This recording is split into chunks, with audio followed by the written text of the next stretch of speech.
Hello बच्चों, कैसे हैं आप लोग। तो आपका जो इंतज़ार था बेटा वो पूरा हो गया। आप बार बार पूछ रहे थे सर प्रैक्टिस पेपर्स कब आएंगे, कब हम फुल लेंथ फुल सिलेबस के पेपर अटेम्प्ट करेंगे।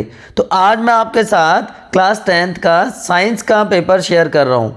सबसे पहले बेटा आप लोगों को ये इंस्ट्रक्शंस बहुत ध्यान से पढ़नी है। एज इट इज़ पेपर आएगा तो आपको सारे इंस्ट्रक्शंस को अच्छे से पढ़ना है, कोड नंबर चेक करना है, पूरे पेजेस हैं कि नहीं है, पूरे क्वेश्चंस हैं कि नहीं है, सारे के सारे इंस्ट्रक्शन बहुत ध्यान से पढ़ लेनी है। उसके बाद आपको जाना है अपने पेपर की तरफ।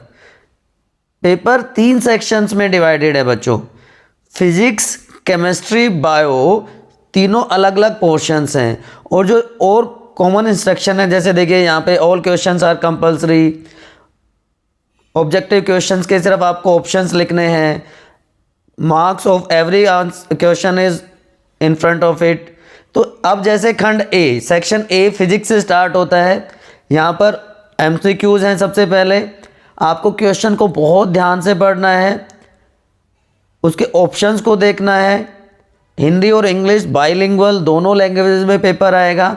तो आपने जो भी मीडियम ऑप्ट किया है आप उसके अकॉर्डिंग आंसर्स दे सकते हैं, ठीक है। ऑब्जेक्टिव क्वेश्चंस के बाद आपको कुछ 1 मार्क के सब्जेक्टिव क्वेश्चंस भी मिलेंगे। ये नहीं कि सारे के सारे 1 नंबर के क्वेश्चन ऑब्जेक्टिव वाले होंगे, मल्टीपल चॉइस होंगे।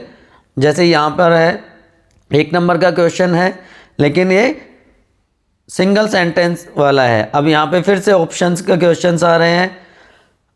तो इस तरह से आपको क्वेश्चंस करते जाना है और उसके बाद आपको नेक्स्ट सेक्शंस में मूव करना है। कुछ फिल इन द ब्लैंक्स वाले क्वेश्चन में मिल जाएंगे। पहले 2 ऑब्जेक्टिव क्वेश्चन थे, मल्टीपल चॉइस थे, अब ये एक फिल इन द ब्लैंक आ गया। एक में आपको सिंगल लाइन सेंटेंस लिखना है कि आपको सिंबल बनाना है एक वायर जॉइंट का, ठीक है। तो इसी तरह आप मूव करते रहेंगे। उसके बाद असर्शन रीजनिंग के क्वेश्चन आएंगे। इसको बहुत ध्यान से देखना है। देखिए, एक असर्शन होगा, एक अभिकथन होगा और एक उसका रीज़न होगा। अगर दोनों सही होते हैं और आर एक की सही व्याख्या करता है तो ऑप्शन ए करना है। दोनों सही हैं लेकिन करेक्ट एक्सप्लेनेशन नहीं है तो ऑप्शन बी करना है। ए सही है, आर गलत है तो ऑप्शन सी करना है। ए गलत है, आर सही है तो ऑप्शन डी करना पड़ेगा आपको। तो असर्शन रीजनिंग क्वेश्चंस बहुत ध्यान से आपको करने हैं। उसके बाद शॉर्ट आंसर क्वेश्चंस आ जाएंगे। 2 नंबर के क्वेश्चंस यहाँ पे आप देख रहे हैं। इसी तरह फिर आगे बढ़ते जाएंगे। आपको एक एक क्वेश्चन सीक्वेंस वाइज कोशिश करें कि कोई भी क्वेश्चन ना छोड़ें, सीक्वेंस वाइज क्वेश्चन करते चले जाएं। उसके बाद 3 नंबर के क्वेश्चंस आएंगे जहाँ पे आपको थोड़ा सा और डिटेल में आंसर्स लिखने होंगे।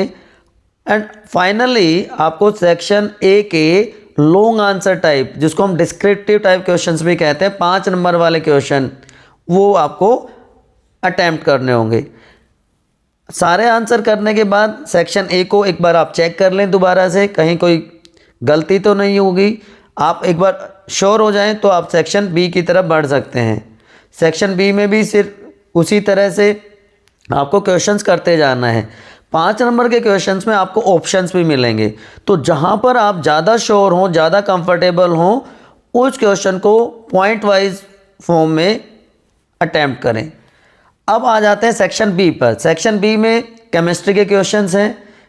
वैसे ही सेम पैटर्न रहेगा। पहले ऑब्जेक्टिव टाइप क्वेश्चंस होंगे, मल्टीपल चॉइस क्वेश्चन होंगे। ABCD में से आपको सिंगल का जो करेक्ट आंसर है वो ऑप्शंस आपको लिखने हैं, ठीक है। उसके बाद कुछ फिल इन द ब्लैंक्स हो सकते हैं, कुछ 1 लाइन आंसर होंगे और फिर उसी तरह से असर्शन रीजनिंग के क्वेश्चंस भी आपको देखने को मिलेंगे। मैं फिर कह रहा हूँ, असर्शन रीजनिंग में आपको बहुत ध्यान देने की ज़रूरत है, नहीं तो आप गलती कर जाएंगे। दोनों स्टेटमेंट को बहुत ध्यान से, बहुत अच्छे से पढ़ने की ज़रूरत होती है बच्चों, क्योंकि एक सही हो सकती है, दूसरी गलत हो सकती है, दोनों सही हो सकती हैं, उसका एक्सप्लेनेशन गलत हो सकता है, एक स्टेटमेंट सही एक गलत। तो बहुत ध्यान से इस क्वेश्चंस को करने की ज़रूरत है। अब ये देखिए, वही फिल इन द ब्लैंक वाला और शॉर्ट आंसर टाइप क्वेश्चन आ गया जहाँ पे आपको एक सेंटेंस में इसका आंसर लिखना पड़ेगा। उसके बाद आपके शॉर्ट आंसर क्वेश्चंस हो जाएंगे। उसमें भी 2 टाइप के क्वेश्चंस हैं, 2 नंबर के भी और 3 नंबर के भी। इन क्वेश्चंस को भी आप आसानी से जो वर्ड लिमिट है उसको ध्यान में रखते हुए लिखें। बहुत ज़्यादा या बहुत कम लिखेंगे तो भी आपके मार्क्स कटने की संभावना बढ़ जाती है। बिल्कुल टू द पॉइंट, जिस हिसाब से एग्जामिनर ने क्वेश्चन पूछा है उसी को फॉलो करते हुए आपको आंसर की तरफ जाना है। पूरा का पूरा पेपर आप देख रहे हो दोनों लैंग्वेजेस में है, बाइलिंगुअल पेपर है, तो कहीं भी कोई जल्दबाजी आपको नहीं दिखानी है। उसके बाद लॉन्ग आंसर टाइप क्वेश्चंस होंगे, 5 मार्क के क्वेश्चंस होंगे, जहां पर फिर से आपको ऑप्शंस मिलेंगे और उसमें भी आपको पार्ट्स में क्वेश्चन मिलेंगे। हो सकता है कि पूरा का पूरा क्वेश्चन 5 नंबर का ही पूछ लिया जाए, या हो सकता है कि 5 नंबर का जो क्वेश्चन है आपका उसमें पॉइंट्स फॉर्म में दिया गया हो। तो जैसा क्वेश्चन हो उसी के हिसाब से आपको अपने आंसर्स फ्रेम करने हैं, आपको अपने उत्तर लिखने हैं। फिर से जैसे ही सेक्शन बी आपका कंप्लीट होता है आपको सारे क्वेश्चंस को दोबारा से चेक करना है, कोई भी क्वेश्चन ना छूटे इसका ध्यान रखना है। सीक्वेंस अपनी चेक कर लें और उसके बाद ही आप थर्ड सेक्शन की तरफ आगे बढ़ें। थर्ड सेक्शन जैसा कि आपको पता है फिजिक्स आपका हो गया है, केमिस्ट्री आपने कर ली है। उसके बाद तीसरा जो खंड रहेगा, तीसरा जो सेक्शन रहेगा वो होगा बायोलॉजी का। ठीक है, बायोलॉजी में भी सेम पैटर्न रहेगा, objective, multiple choice, fill in the blank, 1 sentence 1 mark question, 2 marks, 3 marks और उसके बाद 5 मार्क के क्वेश्चन जहाँ पे ऑप्शन आपको मिलेंगे। अब आपको करना क्या है, पेपर आपके सामने है, आपको बिल्कुल शांत जगह पे बैठना है जैसे कि आप पेपर दे रहे हो। ठीक है, 3 घंटे का टाइम फ्रेम है, आप कोशिश करें सीक्वेंस वाइज एक एक सेक्शन के सारे क्वेश्चन अटैम्प्ट करते हुए चले जाएं। 2.5 घंटे में क्वेश्चन पेपर को पूरा करने की कोशिश करें। जहां ज़रूरत हो वहां पे डायग्राम ज़रूर बनाना है, पेंसिल का यूज़ करना है। पेंसिल से स्पेशली जो बायोलॉजी के डायग्राम है, जीव विज्ञान के जो डायग्राम है वो आपको पेंसिल से ही बनाने हैं। उसके बाद मैं नेक्स्ट वीडियो में आंसर्स शेयर करूँगा, आप अपने आंसर्स मैच करें और उसके बाद कमेंट सेक्शन में अपना स्कोर ज़रूर बताएं कि आपने कितने मार्क्स ऑब्टेन किए। इसी तरह हम जितने भी प्रैक्टिस पेपर्स हैं सारे के सारे सोल्व करेंगे। आपको आंसर लिखने की प्रैक्टिस होगी, आप देख पाएंगे कि ड्रास्टिकली आपके मार्क्स इंप्रूव होंगे, आपका कॉन्फिडेंस बिल्डअप होना शुरू हो जाएगा। और अगर किसी भी कारण से आप पूरा पेपर अटैम्प्ट नहीं कर पाते, कहीं पे गलतियां होती हैं, तो बिना झिझक आप कमेंट सेक्शन में पूछ सकते हैं कि सर ये आंसर कैसे लिखना है, इसका आंसर क्या आएगा।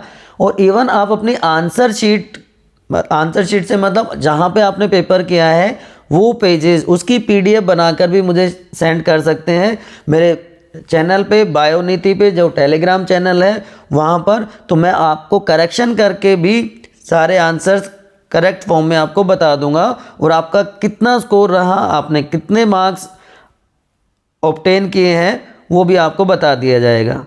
तो उससे आपको एक कंपैरिजन भी मिलेगा कि बाकी स्टूडेंट्स के साथ आप कहाँ स्टैंड करते हैं, आपको और किन चैप्टर्स पे ध्यान देने की ज़रूरत है, कहाँ पे आपको ज़्यादा फोकस करना है। तो उसी हिसाब से फिर आप अपना एक रिवीजन प्लान बना सकते हैं। And definitely I can assure you आप इजीली बहुत अच्छे मार्क्स स्कोर करेंगे। मेरे इसी यूट्यूब चैनल बायोनीति पे 10th की हिंदी और इंग्लिश मीडियम की दोनों की प्लेलिस्ट बनी हुई है, जहाँ पे आपको डिटेल वीडियो चैप्टर वाइज मिलेगा, प्रीवियस ईयर क्वेश्चंस आपको मिलेंगे। टेलीग्राम चैनल पे बहुत सारे सैम्पल पेपर्स भी हैं, प्रैक्टिस पेपर्स भी है, वहाँ से भी आप हेल्प ले सकते हो। मैं बार बार आपको ये कह रहा हूँ, आपको हेजिटेट नहीं करना है, अभी भी आपके पास टाइम है। आप इन पेपर्स को बहुत सीरियसली सोल्व करें, अपनी कमियों को पता लगाएं और जहाँ भी ज़रूरत हो मेरी हेल्प आप ले सकते हैं, मैं हमेशा आपके लिए तैयार हूँ। सो होप आप बहुत अच्छे से इन पेपर्स को करेंगे।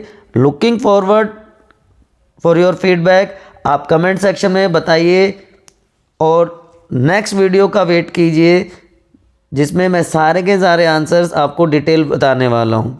चलिए, good luck for your test, good luck for your exam, see you soon.